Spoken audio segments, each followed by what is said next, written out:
जय हिंद दोस्तों, आज इस वीडियो में हम जानेंगे कि एरोप्लेन यानी कि हवाई जहाज हवा में कैसे उड़ पाता है, हवाई जहाज में कितने सेक्शंस होते हैं, उसमें कितने क्लासेज होते हैं और वह कैसे काम करता है हवाई जहाज। इन सारे का डिटेल्स आज इस वीडियो में हम जानने वाले हैं।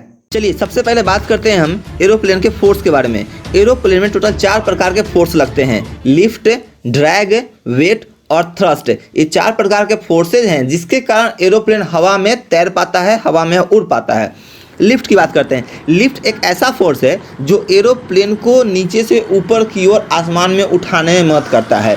लिफ्ट फोर्स के कारण ही एरोप्लेन हवा में टिक पाता है। उसके बाद है वेट। वेट एक ऐसा फोर्स है जो कि एरोप्लेन को हवा से नीचे की ओर लाने में मदद करता है, यानी कि ऊपर से नीचे लाने में मदद करता है। तो जब प्लेन टेक ऑफ करता है, ऊपर की ओर जाता है, तब लिफ्ट फोर्स ज़्यादा होता है और वेट कम होता है। और जब प्लेन लैंड करता है तो उस समय लिफ्ट फोर्स को कम किया जाता है और वेट को बढ़ा दिया जाता है। उसके बाद जब प्लेन आगे की ओर जाता है तो उसमें एक थ्रस्ट फोर्स काम करता है, यानी कि प्लेन जब आगे की ओर जाता है तो आगे से हवा का दबाव बनता है। जो हवा का दबाव बनता है पीछे की ओर वो ड्रैग फोर्स कहलाता है। और जो आगे की ओर प्लेन तेजी से बढ़ता है हवा के दबाव को कम करते हुए, उसे हम थ्रस्ट कहते हैं। तो प्लेन को जब तेजी से आगे की ओर बढ़ना होता है तो थ्रस्ट फोर्स ज़्यादा होता है और ड्रैग कम जाता है। और जब प्लेन को रुकना होता है, उसे नीचे की ओर धीरे धीरे लैंड करना होता है, तो उस समय प्लेन को स्लो होना होता है। तो उस समय ड्रैग फोर्स जो है बढ़ जाता है और थ्रस्ट को कम किया जाता है। तो ये 4 प्रकार के फोर्सेज है जिसके कारण प्लेन हवा में उड़ता है। चलिए अब हम प्लेन का ओवरऑल स्ट्रक्चर की बात करते हैं। जो सबसे आगे में होता है, जिसमें पायलट बैठा होता है, इसे हम कॉकपिट बोलते हैं। कॉकपिट यानी कि प्लेन का ऐसा सेक्शन होता है जिसमें पायलट अपने को पायलट के साथ बैठा होता है और यह पूरे प्लेन को हैंडल करता है, यानी कि इसी सेक्शन से पूरे प्लेन को कंट्रोल किया जाता है। इस सेक्शन को यानी कि कॉकपिट को फ्लाइट डेक के नाम से भी हम जानते हैं, इसे फ्लाइट डेक भी बोलते हैं। इसके बाद जो आता है वो है फ्यूजलेज। फ्यूजलेज प्लेन का ऊपरी सतह, यानी कि प्लेन के ऊपर का जो पार्ट होता है, जो प्लेन के लास्ट से लेकर यानी कि आगे से लेकर पीछे तक फैला हुआ होता है। आप यहाँ देख सकते हैं, इसे हम फ्यूजलेज बोलते हैं। Fuselage it is a parts of plane that holds thing together, यानी कि एक ऐसा पार्ट जो कि सारे चीज़ों को एक साथ पकड़ कर रखता है, उसे हम फ्यूजलेज बोलते हैं। अब बारी आती है विंग्स की। विंग यानी कि प्लेन का एक ऐसा पार्ट जो कि लिफ्ट को जनरेट करने का काम करता है, यानी कि जो प्लेन हवा में उड़ता है, ऊपर की ओर जाता है, इसमें इसके पंख का यानी कि विंग का बहुत बड़ा रोल होता है। विंग के कारण ही प्लेन हवा में उड़ पाता है, ऊपर की ओर जा पाता है। अब विंग में बहुत सारे कंपोनेंट्स लगे होते हैं, इसमें बहुत सारे टूल्स लगे होते हैं और अलग अलग टूल्स के माध्यम से ही विंग जो है लेफ्ट में, राइट में, ऊपर की ओर, नीचे की ओर, यानी कि हर दिशा में मुड़ पाता है। विंग के कारण ही, विंग के फंक्शन के कारण ही फ्लाइट हवा में स्मूथली उड़ पाता है। जब इसे रोकना होता है तो विंग बहुत हेल्प करता है और जब इसे उड़ना भी होता है तो विंग यहाँ पे बहुत सारा इसे हेल्प करता है। विंग का जो मेन काम होता है वो है लिफ्ट को जनरेट करना। लिफ्ट जनरेट करना यानी कि ऐसा फोर्स लगाना ताकि प्लेन ऊपर की ओर आसमान में जा सके। उसके बाद विंग्स के हम पार्ट्स की बात करते हैं। विंग्स में कई सारे पार्ट्स होते हैं। इसमें स्लैट्स होते हैं, इसमें स्पॉइलर होते हैं, इसमें एलेरॉन होते हैं और इसमें फ्लैप्स भी होते हैं। अलग अलग पार्ट होते हैं। उसके बाद जो इसके कॉर्नर पे देखते होइएगा आप, ये देखिए यहाँ पे जो दिख रहा होगा इस तरीके से मुड़ा हुआ है कर्व। ये जो दिख रहा होगा, ये जो कर्व मुड़ा हुआ है दोनों साइड से, लेफ्ट विंग पे भी और राइट विंग पे भी, इसे हम विंगलेट बोलते हैं। विंगलेट का काम क्या है, यानी कि जब प्लेन आगे की ओर जब तेजी से बढ़ती है तो आगे से एक ड्रैग फोर्स लगता है। वह ड्रैग फोर्स सबसे ज्यादा विंग के कॉर्नर पे ही लगता है, जिसके कारण विंग डैमेज हो सकता है, इसमें आग लग सकती है। इसीलिए विंग को हल्का कर्व कर दिया जाता है, इसे ऊपर की ओर उठा दिया जाता है। इससे क्या होता है कि इस पर ड्रैग फोर्स कम लगता है और प्लेन को आसानी से लेफ्ट राइट मुड़ने में सहूलियत होती है, आसानी से मुड़ पाता है।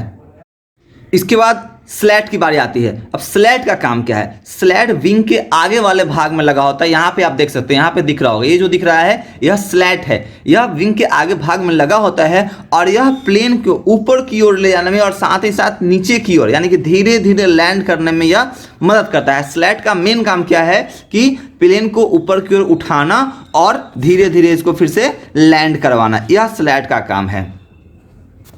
अब हम स्पॉइलर की बात करते हैं। स्पॉइलर जो है यहाँ पे देख सकते हैं आप, स्पॉइलर मतलब कि विंग के ठीक ऊपर में लगा होता है। स्पॉइलर विंग के ठीक ऊपर में लगा होता है। इसका काम क्या है, यह विंग को दबाव बनाता है विंग पे और प्लेन को धीरे धीरे नीचे की ओर लाता है। साथ ही साथ स्पॉइलर जो है वह लिफ्ट चेंज करने का काम करता है और ड्रैग चेंज करने का काम करता है। यानी कि यह जो मतलब कि हवाई जहाज पे जो फोर्स लगता है उस फोर्स को चेंज करने में स्पॉइलर का बहुत बड़ा योगदान होता है। और साथ ही साथ ये जो रोल करता है प्लेन, मतलब कि लेफ्ट से राइट घूमता है, इसको घुमाने में भी स्पॉइलर का बहुत काम आता है। यानी कि स्पॉइलर एक ऐसा पार्ट है जो कि विंग के ऊपर लगा रहता है, जो पूरी तरीके से प्लेन को कंट्रोल करने का काम करता है और यह कंट्रोल कॉकपिट में जो पायलट बैठा होता है वहीं से कर रहा होता है।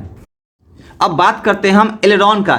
एलेरॉन देखिए, एलेरॉन प्लेन के यहाँ पे लगा होता है, यानी कि जो विंग है विंग के पीछे वाले हिस्से में एलेरॉन लगा होता है। इसका काम क्या है, इसका मेन काम है प्लेन को रोल करना, यानी कि रोल चेंज करना इसका मेन काम है। प्लेन को जब घूमना होता है तो प्लेन को लेफ्ट और राइट घुमाने में सबसे ज़्यादा हेल्पफुल एलेरॉन ही होता है और एलेरॉन के कारण ही प्लेन क्या है, घूमता है आसमान में, हवा में, यह लेफ्ट डायरेक्शन में मुड़ पाता है। यह लॉन्गिट्यूडनल एक्सिस की तरफ एयरक्राफ्ट को ले आता है, उसको घुमाता है।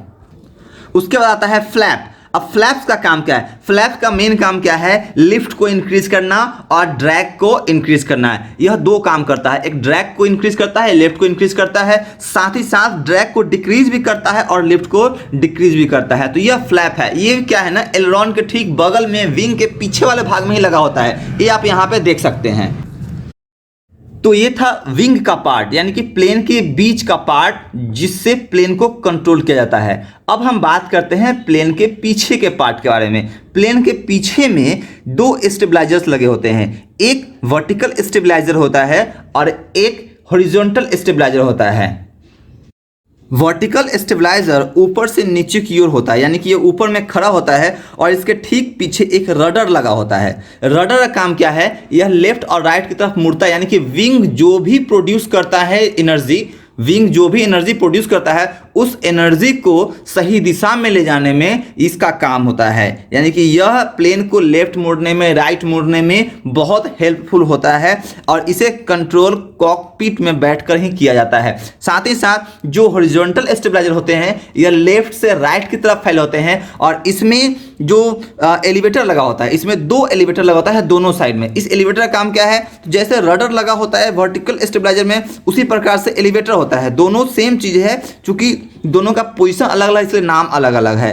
अब एलिवेटर का काम क्या है, ये भी क्या करता है, इसके प्लेन का जो फोर्स होता है उस फोर्स को कंट्रोल करता है और प्लेन को ऊपर और नीचे लाने में यह हेल्पफुल होता है। तो ये सारा इंफॉर्मेशन प्लेन को लेकर था। आई होप आप लोग को समझ में आया होगा और अगर इसमें कोई प्रॉब्लम है तो आप कमेंट करके हमें बता सकते हैं।